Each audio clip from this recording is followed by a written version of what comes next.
Pourquoi aimons-nous tant Saturne? Parce que nous trouvons ses anneaux merveilleux. Grâce à eux, cette planète se démarque dans le système solaire. Les principaux anneaux ont un diamètre de 270 000 km, mais leur épaisseur ne dépasse pas les 100 mètres. L'anneau le plus lent et le plus excentré tourne à environ 16,4 km par seconde. La planète tourne plus rapidement que ça sur elle-même. Mais sais-tu que Saturne est resté dépourvu d'anneaux pendant la majeure partie de son histoire? Nous allons découvrir les origines de leur formation. Grâce à la dernière visite de la sonde Cassini, les chercheurs ont pu estimer la masse de ces anneaux, 15 millions de milliards de tonnes. En outre, ils ont pu déterminer que les anneaux avaient entre 10 et 100 millions d'années, donc qu'ils sont bien plus jeunes que la planète elle-même. Ces anneaux ne forment une masse solide qu'en apparence. Ils sont en réalité constitués de milliards de morceaux de roche et de glace. Certains font la taille d'un grain de riz, d'autres sont aussi gros qu'une maison ou même qu'une montagne. Les morceaux de glace et de roche les plus proches de la planète filent à une vitesse d'environ 83 000 km/h et de mystérieux rayons traversent ces anneaux. Ils semblent se former et se disperser en quelques heures seulement. Il se peut que ces rayons soient constitués de minuscules particules formant des plaques chargées d'électricité, résultat de l'impact de petits météores. Ou peut-être s'agit-il en fait de faisceaux d'électrons provenant de la foudre de Saturne. Selon une théorie, les anneaux de Saturne sont des résidus qui auraient dû former une lune en s'agrégeant, mais ne l'ont tout simplement pas fait. Selon une autre théorie, ils proviendraient de Theia, une planète de la taille de Mars qui est entrée en collision avec la Terre il y a environ 4,5 milliards d'années.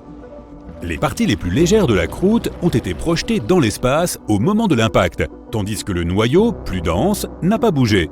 Mais dans le cas de Saturne, tous ces débris n'ont pas fini par former une lune. Ils ont formé ces anneaux qui rendent cette planète si reconnaissable.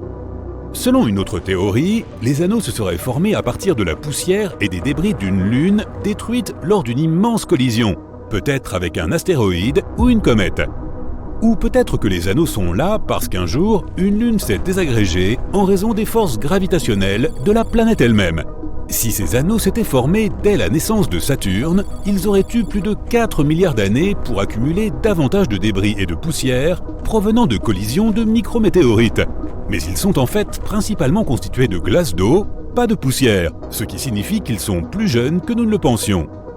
Et les caractéristiques de ce système d'anneaux nous informent également sur l'intérieur de la planète elle-même. Il semblerait que son noyau ait une consistance boueuse. Plus on se rapproche du noyau de la planète, plus l'hélium et l'hydrogène qui la composent se mêlent à la roche et à la glace. On observe un phénomène similaire dans nos océans. Plus tu descends en profondeur, plus le niveau de salinité augmente. Mais ces anneaux pourraient disparaître dans un avenir lointain. Les anneaux sont plus répandus qu'on ne le pense. Jupiter, Uranus et Neptune possèdent tous leur propre système d'anneaux, mais ils sont différents sur chaque planète. Saturne a sans aucun doute les anneaux les plus spectaculaires, c'est vrai. Les autres planètes sont principalement entourées de poussière et de particules rocheuses. Mais il n'y a pas que les planètes. D'autres types de corps spatiaux peuvent posséder des anneaux. Par exemple, l'astéroïde Chariklo. Mais il semble que ce phénomène soit propre aux géantes gazeuses de notre système solaire. En effet, les planètes rocheuses ou terrestres n'ont pas d'anneaux. Et ce serait, selon une théorie, parce que les planètes gazeuses situées dans la zone la plus reculée du système solaire protègent les planètes rocheuses situées, elles, dans la région intérieure de ce même système. D'innombrables collisions auraient formé ces anneaux autour de ces planètes.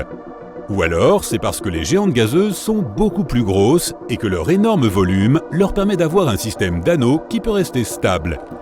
Et si la Terre avait aussi eu des anneaux dans le passé? Peut-être à l'époque de la grande collision, au moment de la formation de notre Lune. Mais passons maintenant à quelque chose de vraiment cool au sujet de notre système solaire. Pluton, une minuscule planète naine située à la périphérie de notre système solaire, nous la considérions jadis comme une planète à part entière, possède une atmosphère assez bizarre. Personne ne s'attendait à observer une brume si élevée à 1600 km de hauteur. Cela veut dire qu'elle s'élève plus haut que ne le fait l'atmosphère de notre propre planète.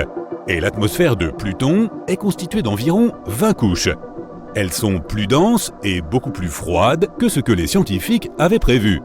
Des tonnes d'azote gazeux s'échappent de Pluton à chaque heure. Mais la planète naine parvient toujours à recréer de nouvelles réserves d'azote malgré ses pertes. Selon une théorie, c'est son activité géologique qui produirait ce gaz.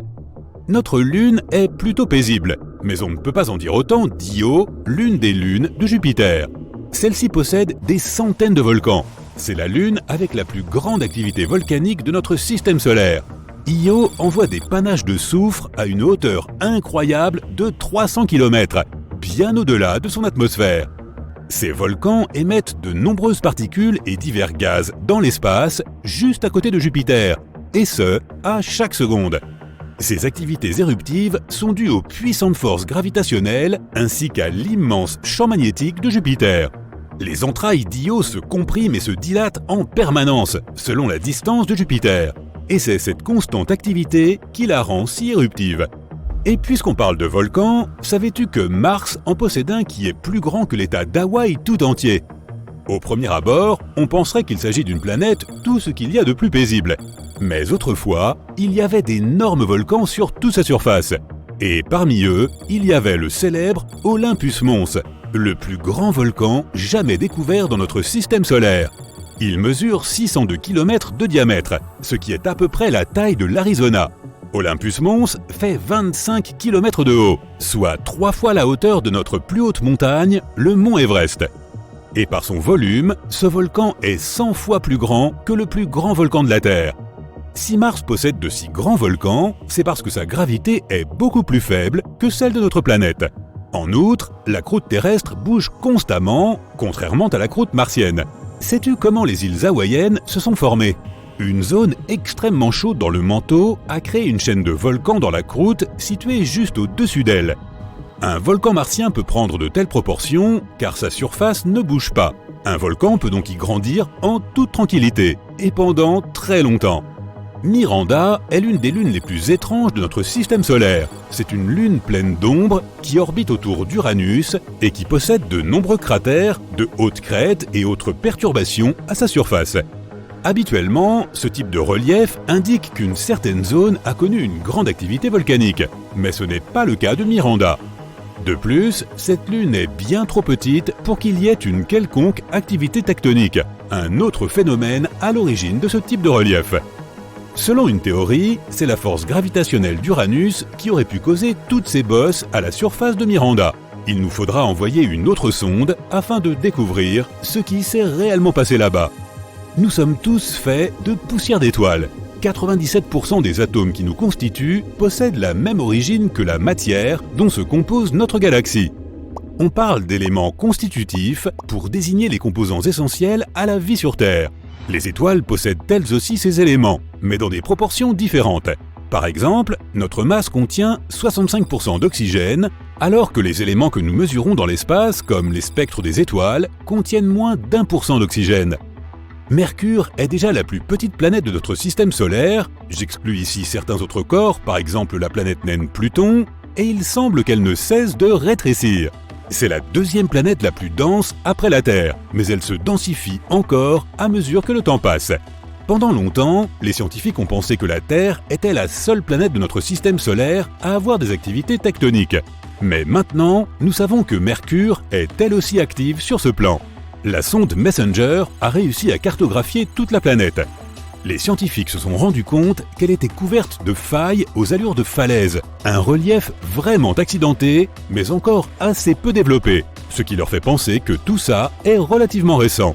Et Mercure continue de se contracter 4,5 milliards d'années après la formation de notre système solaire.